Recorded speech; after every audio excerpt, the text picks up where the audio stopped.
शशांक, हम और आप सोचते थे कि पैसा बैंक में है तो सबसे सुरक्षित है, लेकिन ऐसा कुछ है नहीं। अब पैसा आपका है लेकिन फैसला आरबीआई कर रहा होता है, और उनके नाक के नीचे जो बैंक हैं, जो कोऑपरेटिव बैंक्स हैं, वो बहुत कुछ ऐसा कर रहे होते हैं जो हमारी और आपकी यानी लोगों की गहरी कमाई, गाढ़ी कमाई, और उस पर लग गया है अब ताला।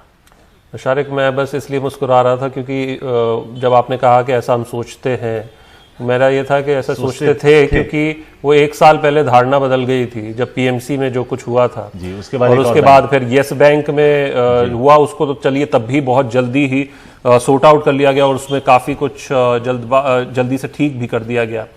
लेकिन अब बारी लक्ष्मी विलास बैंक की है, क्योंकि उसके ग्राहक 16 दिसंबर तक, 1 महीने का पीरियड है, 25,000 से ज्यादा रकम बैंक से निकाल नहीं सकेंगे। सरकार ने आरबीआई की सलाह के बाद ये कदम उठाया है। तमिलनाडु का ये बैंक 94 साल पुराना है, लेकिन फिलहाल वित्तीय संकट से गुजर रहा है। बैंक ने पहले इंडिया बुल्स के साथ विलय की कोशिश की थी, जिसके लिए आरबीआई ने इजाजत नहीं दी थी। तो एक बार फिर से जो खाता धारक हैं अब ठोकरे खाते, धक्के खाते नजर आएंगे। श्री लक्ष्मी विलास बैंक पे कल शाम को आरबीआई ने 30 दिन का मॉरेटोरियम पीरियड लगाया है। इसका मतलब है 30 दिन के लिए 16 दिसंबर तक लक्ष्मी विलास बैंक से जो डिपॉजिटर्स है वो उनके एक विड्रॉवल लिमिट है जो 25,000 की लिमिट लगाई गई है, जिसका मतलब 25,000 से ज़्यादा आप 1 महीने में नहीं निकाल सकते हैं। ये मॉरेटोरियम जो प्लेस हुआ है वो इसका ऑर्डर फाइनेंस मिनिस्ट्री से भी आया है आरबीआई के साथ कंसल्ट करने के बाद। इसका मुख्य कारण जो आरबीआई बताते हैं वो ये है कि लक्ष्मी विलास बैंक पिछले 3 साल से उनके फाइनेंशियल कंडीशन कुछ खास ठीक नहीं थी।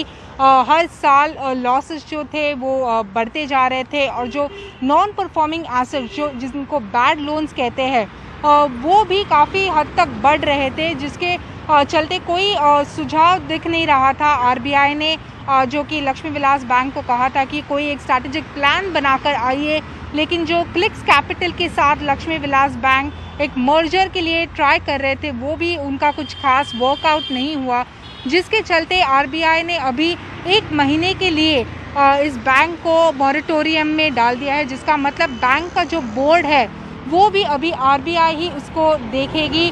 जो टीएन मनोहरन जो कैनरा बैंक के नॉन एग्जीक्यूटिव चेयरमैन थे वो अभी लक्ष्मी विलास बैंक को हेड करेंगे 1 महीने के लिए। साथ ही साथ आरबीआई ने ये भी कहा है कि जो डीबीएस बैंक इंडिया है, जो कि डीबीएस बैंक सिंगापुर का सब्सिडरी है इंडिया में, उनके साथ आरबीआई लक्ष्मी विलास बैंक को मर्ज करने का एक सुझाव आरबीआई ने आगे रखा है। और आरबीआई ने ये भी कहा है कि जो लक्ष्मी विलास बैंक है और डीबीएस बैंक है वो इन सुझाव के बारे में पढ़े और शुक्रवार शाम 5 बजे तक जो भी उनके सजेशंस है वो आरबीआई को दे दे, जिसके बाद आरबीआई एक फैसला करेगी। जो फाइनल डिसीजन होगा वो आरबीआई इनके सुझावों के बाद लेगी। लेकिन फ़िलहाल चलते ये है कि जो डिपॉजिटर्स है उन पे ये लिमिट लगाई गई है, 25,000 के ऊपर वो अपना पैसा अपने बैंक से नहीं निकाल सकते, जो कि काफ़ी हद तक डिपॉजिटर्स के लिए इनकन्वीनियंस है, क्योंकि ये कोविड का पीरियड भी चल रहा है और ऐसे में पैसे इनके अटक गए हैं। 25,000 के ऊपर 30 दिन तक जो मॉरेटोरियम पीरियड है उसके ऊपर वो नहीं निकाल सकते। हालांकि आरबीआई ने ये भी कहा है कि डिपॉजिटर्स को पैनिक होने की ज़रूरत नहीं है। आरबीआई इस पे काम कर रही है और 30 दिन से ज़्यादा का वक्त नहीं लगाएगी आरबीआई, ऐसे आरबीआई का आश्वासन है। लेकिन वो देखना अहम होगा कि इस 30 दिनों में जो लक्ष्मी विलास बैंक है जो कि चेन्नई बेस्ड है, वहाँ के जो डिपॉजिटर्स है, जो लक्ष्मी विलास बैंक के डिपॉजिटर्स है, वो अभी फ़िलहाल सिर्फ 25,000 रुपये ही 1 महीने के लिए निकाल सकते हैं।